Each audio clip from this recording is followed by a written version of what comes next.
Good morning. What's up? It's Jared Dog back again. About to go live with Double T for this week's edition of Bar Comedy USA News. Starting soon. I'll be right back.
Here we go.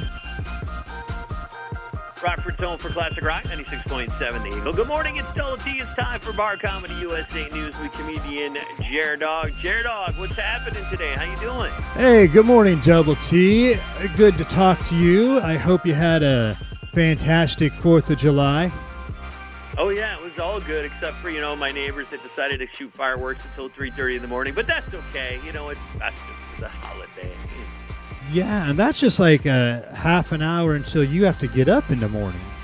Yeah, pretty much. I was like, oh, really? Come on. Give me a break. But no doubt. That sounds like the neighborhood I used to live in Chicago, except on a daily basis. Yeah, those weren't fireworks. You're telling me about it. And it was fun here, and where I live on a side of a mountain off to the side of Las Vegas, on the outskirts of Vegas. You can see like over the entire city. If someone were to go to the high school across the street and cut down all the trees. Yeah, that's the only problem. Those trees get in the way sometimes. A little bit, but from my bedroom balcony, it was pretty cool to watch the fireworks that were taking place in various parts over the entire city of Vegas for about 4 hours. I mean, it started at dusk and it went until about midnight. Wow, that's pretty cool. Nice opportunity. And when you don't have to leave your house, even better. Non-stop. So that was pretty cool, and but it's good to talk to you. I stopped performing stand-up comedy on the 4th of July probably about 10 years ago, 15 years ago maybe. A lot of that stuff is a fog for me, Double T, as you can relate. I can imagine, yeah. And 4th of July just doesn't seem like the ideal holiday to do stand-up, unfortunately. The last time I attempted stand-up comedy on the 4th of July was actually in Janesville, Wisconsin. Well, yeah, I understand that one. They invited me to be a part of an event called Redneck Fest. I remember Redneck Fest, yes. That's right, and they lured me in. Normally, I would not have taken the gig on the 4th of July where I'm opening up for a heavy metal band. Now you're talking. Heavy metal band in Janesville, Wisconsin on the 4th of July. Nothing spells disaster more for a comedian. Absolutely. Like, the crowd is not going to want to watch me do those jokes. And they lured me in with the bait of being able to compete in a demolition derby. Well, you know what? Sometimes you got to make sacrifices to have some fun. You always have to make sacrifices for your art, Double T, but it was the last time I decided I would ever perform on the 4th of July because it was the first time I had ever been heckled, but the hecklers were armed with Roman candles. Yeah, that could be dangerous for sure. 100%. But, you know, comedy is kind of a dangerous art form anyway, and that's what really makes me appreciate the 4th of July, Independence Day, is that we have the freedom of speech, and that's really what keeps the wheels of stand-up comedy turning. Yeah, you know what? That's a great point, but, you know, is there a fine line? You know, can you say whatever you want whenever you want? It seems like nowadays you can't get away with the stuff you used to be able to. No, absolutely, Double T. You know, it's like we live in a time everyone's got an opinion and a trigger finger ready to report any jokes that rustle their delicate feathers. But, you know, it's also pretty cool to be able to stand on a stage, grab a microphone, and say things that would get us thrown into a dungeon in some other countries.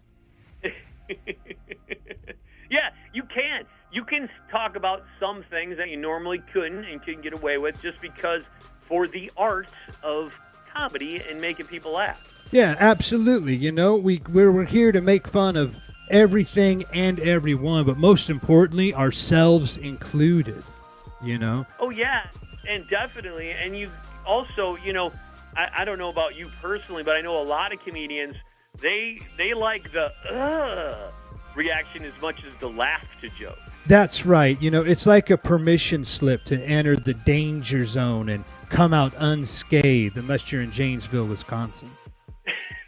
And there's Roman candles involved. That's right. And, you know, just over a few inappropriate jokes. But, you know, we can't be shackled by political correctness and fear, because that's when comedy just becomes a sad, watered-down version of itself.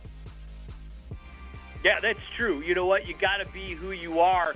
You know, but obviously there is a line you don't want to cross, right? Oh, 100% there's a line, because rule number one is always leave them wanting more. Like, if you were to go see me live, it's pretty much no holds barred. But I know enough not to come on your show and do the F word.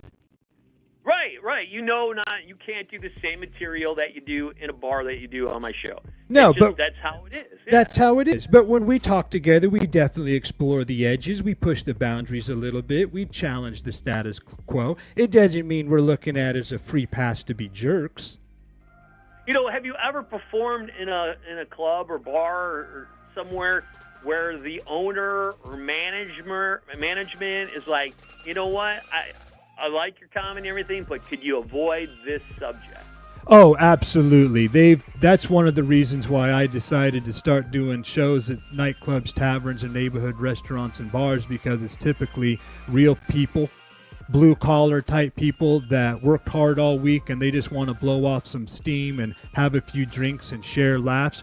But I've done some shows before where they said, hey, you know, I've watched you on YouTube. I know what you do. I've heard you on the radio. But please, no sex jokes, drug jokes, or drinking jokes. I'm like, that is my entire act. So I'll just bring up a kid's book and read it. The Cat in the Hat. That's right. Green eggs and ham. You know, but the whole, again, you've got to be able to get on stage, take a step back, laugh at yourself.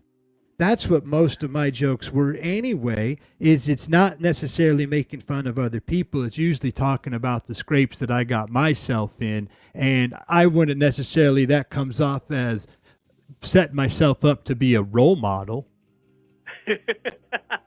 But people can relate to a lot of the things that happened in your life. 150%. And that is why you get on stage to question authority, expose absurdity, and make people think a little bit while they're laughing their asses off. It's Bar Comedy USA News with comedian Dog. Dog, where can people find you in these shows and any other info? Well, hey, head on over to barcomictix.com and you can see the Pub and Grub comedy tour schedule over the next few months, bringing live stand-up comedy to nightclubs, taverns, neighborhood bars, all a part of Bar Comedy USA. And if you're going to be traveling, which I know a lot of people do this summer, we got shows happening all over. So check that out. And this is Dog reminding you to keep speaking your mind, pushing those boundaries. Never forget the power of a good laugh. And remember, a joke without a punchline is like a cake without frosting. Nobody wants it. Rockford's home for Classic Rock 96.7 The Eagle. Awesome, dude.